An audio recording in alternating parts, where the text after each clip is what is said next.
कार्यालय में हर सोमवार को आयोजित होने वाली समय सीमा टीएल बैठक इस बार कुछ विशेष निर्णयों के साथ संपन्न हुई। कलेक्टर आशीष सिंह की अध्यक्षता में हुई बैठक में विभिन्न विभागीय मुद्दों पर गंभीर चर्चा हुई और अफसरों को स्पष्ट निर्देश दिए गए। इस बैठक में मुख्य रूप से छावनी मंडी को शिफ्ट करने की योजना, अंतर विभागीय समन्वय और लंबित मामलों के निस्तारण जैसे महत्वपूर्ण विषयों पर चर्चा हुई। कलेक्टर ने सभी अधिकारियों को निर्देशित किया कि जिन भी कार्यों में अनावश्यक देरी हो रही है उन्हें 15 जुलाई तक हर हाल में पूर्ण किया जाए। बैठक में कलेक्टर ने न्यायालयीन पारदर्शिता के लिए एक नई पहल की शुरुआत करने की घोषणा की।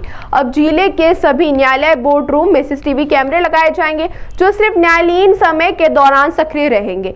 इन कैमरों का लाइव फीड कलेक्टर परिसर में स्थापित एलईडी स्क्रीन पर प्रसारित किया जाएगा। यह प्रणाली शुक्रवार से लागू कर दी जाएगी। इसके अलावा कलेक्टर आशीष सिंह ने स्पष्ट किया कि किसी भी समस्या का समाधान तभी मनाया जाएगा जब उसका वास्तविक अमल हो जाए, चाहे वह कब्जा दिलाना हो या प्रशासनिक कार्रवाई। देखिए, टीएल बैठक में जो भी अंतर्विभागीय समन्वय के मुद्दे हैं उन सभी पे चर्चा की गई है।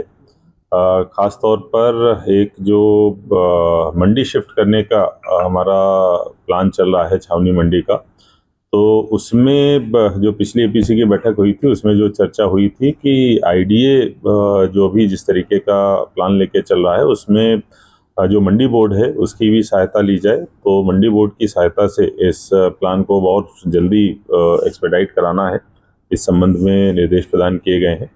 इसके साथ साथ जो ज़िले में हमारे राजस्व के प्रकरण हैं उनके निराकरण के लिए एक विशेष अभियान चलाने के निर्देश प्रदान किए गए हैं, जिसमें कि हमारे 31 मई तक के जितने भी प्रकरण हैं उन सभी प्रकरणों का निराकरण आगामी 1 महीने में अर्थात 15 जुलाई तक कर लिया जाए। और 15 जुलाई की स्थिति में 31 मई से पहले का अगर कोई भी प्रकरण पेंडिंग रहता है तो इस संबंध में हम लोग एक फ़ोन नंबर देंगे और उस पर अगर कोई आवेदक हमको सूचना प्रदान करता है तो उसको 5,000 रुपये पुरस्कार की राशि भी दी जाएगी और उसको राशि को जो संबंधित रेवेन्यू अधिकारी उनसे वसूल भी किया जाएगा। जो अच्छा इसमें काम करेंगे, 100% काम करेंगे, उनको पुरस्कार भी रेवेन्यू ऑफिसर्स को दिया जाएगा। एक जो हम लोगों ने नई व्यवस्था अभी चालू करने की बात की थी कि जितने भी हमारे रेवेन्यू ऑफिसर्स हैं वो समय पर अपना न्यायालय में बैठें। इस हेतु एआई इनेबल्ड हम लोग कैमरे उनके बोर्ड में लगवा रहे हैं। जो उनका कोर्ट रूम है वो जो कोर्ट का समय होगा केवल उस समय ऑन रहेंगे और वो जो कलेक्टर कार्यालय की स्क्रीन है उस पर वो दिखेंगे। ये व्यवस्था हमारी शुक्रवार से लागू हो जाएगी। इसके साथ साथ जो केसेस का डिस्पोजल है वो तभी माना जाएगा जब उसका अमल कर दिया गया हो या कब्जा आदि दिला दिया गया हो, तभी उसको अमल में हम लोग मानेंगे। ये भी निर्देश प्रदान किए गए हैं।